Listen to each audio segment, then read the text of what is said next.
Hi, I'm Scott Jensen, former Assembly Speaker. And I'm Chuck Chavala, former Senate Majority Leader. And we're the insiders. And Chuck, we're lucky here in Wisconsin. We have perhaps the biggest United States Senate race in the entire country going on. We haven't even gotten to summer yet. And I would guess there's somewhere between $35 and $40 million already spent on television ads. They're talking about this maybe getting to $150 million or more by the time this thing is done. Do all those early ads make a difference? What happens when the televisions are just completely covered with television ads? Will they actually determine who wins? Scott, it's a situation where never have so much money been spent on so many people and so little results gained. What's really interesting here is that Scott's absolutely right. There's going to be, I wouldn't be surprised we get a couple $100 million spent in this state. And yet it is speaking to that unicorn who is the undecided voter. And I think it might be a unicorn, like there are only like 3 of them.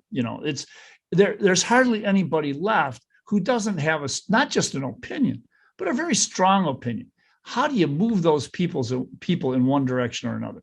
Now, we do know that there are some marginal people involved, and we also know how tight Wisconsin elections have been. If you look at the presidential elections, we talk about how close it was for Biden, how close it was when Trump beat Hillary Clinton. It was even closer in the Gore race. It was even closer in the John Kerry race. So the reality is here, even though they are speaking to, they literally, what they could do instead, what we ought to propose to them is take those hundreds of millions, identify the undecided voters, and send them on a cruise someplace and let them talk to each other. Because they could spend thousands of dollars for the very few undecideds that they're trying to reach out there. And that's where we're at. It's a pretty crazy environment. There are enough undecideds that will make a swing one way or the other. To be honest with you, it could be other dynamics, though, that will overwhelm this money. You asked that question. Will this make the difference? On the Republican side, okay, is it inflation? Is it because people are going to blame Democrats for crime, which Republicans always try to tag on Democrats because obviously we want crime. Come on, you got to be kidding. Or is it going to be, democracy is on the ballot. I've got to make sure that we don't let that happen. Or Roe versus Wade, really? Now's the time I've got to step up. This is ridiculous. Or really, 90% of us really want something done about guns, and who's standing in the way? A united Republican caucus. I'm voting. There are going to be so many critical issues out there that even with those numbers, even with $200 million, that may not carry the day. It may be other dynamics that will carry the day. Now, the one thing we can say about that money will be delivering these messages. Do not be surprised. You're not seeing it yet because we're still in primary season, but do not be surprised to see Roe versus Wade, gun violence, violence overall, crime, inflation. You're going to see these things in the ads, but you're not seeing that as visibly right now because we're still in primary season. So I would say this, the television ads are very powerful for a couple of things. One, for dramatically and quickly increasing your name ID so that people know who you are. And second of all, essentially conveying your message to the voters. It is an emotional medium. And it's a visual medium, and that really covers a lot of learners, a lot of voters out there, and that's why it's so popular. But I guess there's 2 challenges to that. The first is that most undecided voters break late. They make their decisions late in the game. So all these people who started advertising in February and March and April, I'm not sure that money is being well spent. Yes, you got your candidate's name ID up, or yes, you pushed Ron Johnson's numbers down a little bit. But what's going to matter in the end is the Republicans are voting for the Republican, the Democrats are voting for the Democrat, and those voters in between, those undecideds, they're going to be making up their mind late in the game, and they won't remember all these ads that were there. The second thing is all this media is changing.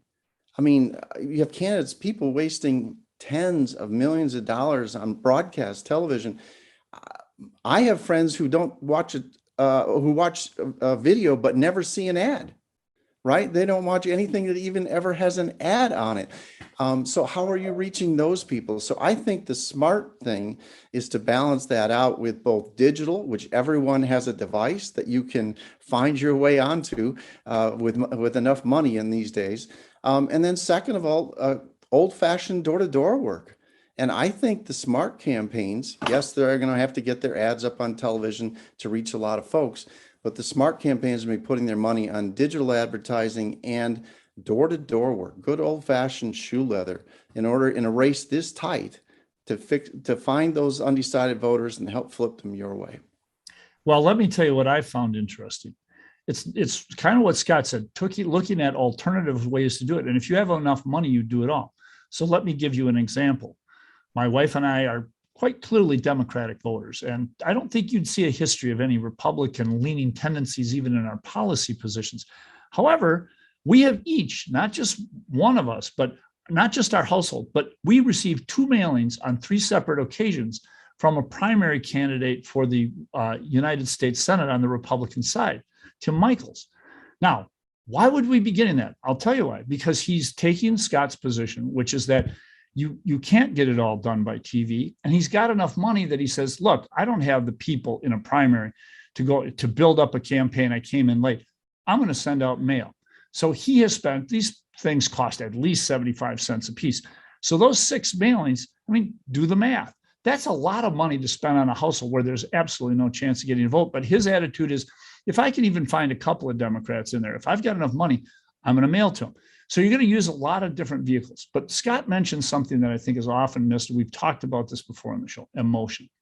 People are voting on emotion. It's a dangerous thing for our democracy, but it is the way that people vote. And once we get beyond the primaries and we get into the fall, watch the emotional issues. It is not a particular issue that's just a, are we going to spend a little bit more money on childcare for people who are working? That's not going to be the issue that's going to determine this election. Much more on the Democratic side, it might be, really, you want to mess with my body? No way, guys. I know my sister had to deal with this problem, or whatever that person is thinking. That's going to be the emotional issue. For the Republicans, it's going to be something like, oh my God, that crime. Do you know that Bob Jones's sister's brother, whatever, was actually down there and there was some shooting?